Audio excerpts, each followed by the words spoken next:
कि इस ज्वलंत मुद्दे को और इस ज्वलंत बिल को ला करके जनता को राहत देने का बहुत बड़ा काम किया, सौगात दी है। विपक्ष ने कहीं भी अपनी वो भूमिका जनप्रतिनिधि के नाते और उत्तरदायित्व जो बनता है विधानसभा में बैठ करके उसका कहीं भी निर्वहन नहीं किया, केवल मात्र हो हल्ला करते रहे। आज विधानसभा सदन में भूजल संरक्षण का बिल पारित हुआ है, तो हमारे साथ हैं पोखरण विधायक महेंद्र प्रतापपुरी जी। सबसे पहले तो आपसे जानेंगे कि क्या कुछ इस बिल के अंदर रहा है, क्योंकि अतिवृष्टि काफी ज्यादा हुई, ज्यादा बारिश हुई है, तो ये बारिश का पानी है वो कैसे संरक्षित होगा? बड़ी गहनता के साथ में और बड़े मंथन के बाद में राजस्थान की जनता के हित के लिए भू संरक्षण बिल पास हुआ। आज मैं बधाई देना चाहता हूँ और धन्यवाद देना चाहता हूँ माननीय मुख्यमंत्री जी को कि इस ज्वलंत मुद्दे को और इस ज्वलंत बिल को ला करके जनता को राहत देने का बहुत बड़ा काम किया, सौगात दी है। क्योंकि राजस्थान में वैसे भी पानी की कमी रहती है, फिर भी भू संरक्षण में ऐसे कानून नियम बना करके राजस्थान के जल है तो जीवन है, जल है तो कल है, इसको ध्यान में रखते हुए बहुत अच्छा इसमें प्रावधान लाया गया है। और मैं मेरे क्षेत्र की भी बात करूं तो वहाँ फ्लोराइड युक्त पानी को संशोधित करने के लिए और सरस्वती नदी जो हमारी गुप्त हो गई है उसके लिए भी इसमें निश्चय ही शोध करके कुछ न कुछ नया निकाल के लाया जाएगा। किसानों को जहाँ डार्क जोन के अंदर ट्यूबवेल करने के लिए नहीं थी, वहाँ भी करने के लिए प्रावधान लिया जाएगा। और मैं आशा रखता हूं कि आने वाले समय में ये बिल राजस्थान के लिए बहुत बड़ी सौगात बन जाएगा। विपक्ष को लेकर आप क्या कहेंगे? आज ये बिल पारित हो रहा था तो वहां पर विपक्ष नहीं था, उससे पहले बड़ा हंगामा भी देखने को मिला, सदन के नेता भी वहां पर आए और हॉट टॉक भी हो गई।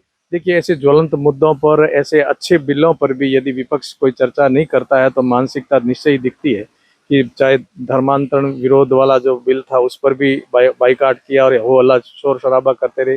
पानी का आया तो भी ऐसे, राजस्व का आया तो भी ऐसे, बहुत महत्वपूर्ण विषय थे। पर इस सत्र में विपक्ष ने कहीं भी अपनी वो भूमिका जनप्रतिनिधि के नाते और उत्तरदायित्व जो बनता है विधानसभा में बैठ करके उसका कहीं भी निर्वहन नहीं किया, केवल मात्र हो हल्ला करते रहे और छोटे छोटे अकारण कुछ मुद्दे बना करके खड़े करे, जिसको कैमरे को ला करके किया।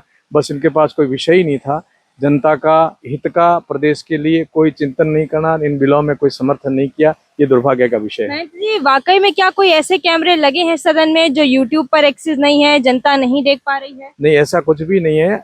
आधुनिक टेक्नोलॉजी सब जगह विकसित हो रही है, सब जगह अति आवश्यक है।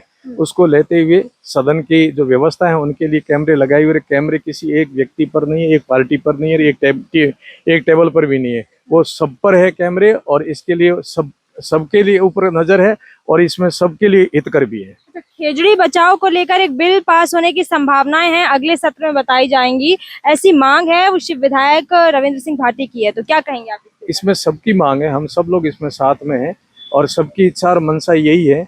चाहे आवाज और शब्द किसी एक के मुंह से निकले, चाहे कागज किसी एक का चले, पर तो राजस्थान की सभी जनता के अंदर खेजड़ी एक श्रद्धा का विषय है और एक पवित्र भाव से, और एक हमारा धार्मिक पौधा है। इसलिए सब चाहते हैं कि खेजड़ी कैसे बचे। हम सब लोग एक स्वर होकर के खेजड़ी के लिए निरंतर प्रयास करते रहेंगे। बहुत शुक्रिया। तो ये थे हमारे साथ पोखरण के विधायक महेंद्र प्रतापपुरी जी, जिनसे हमने भू जल संरक्षण कितना जरूरी है धोरों वाले एरिया में, जहां पर हम बात लगातार करते हैं कि घी की कीमत कम हो सकती है लेकिन पानी की कीमत हमेशा से ज्यादा रही है, क्योंकि राजस्थान की जनता पानी के लिए खूब तरसी है।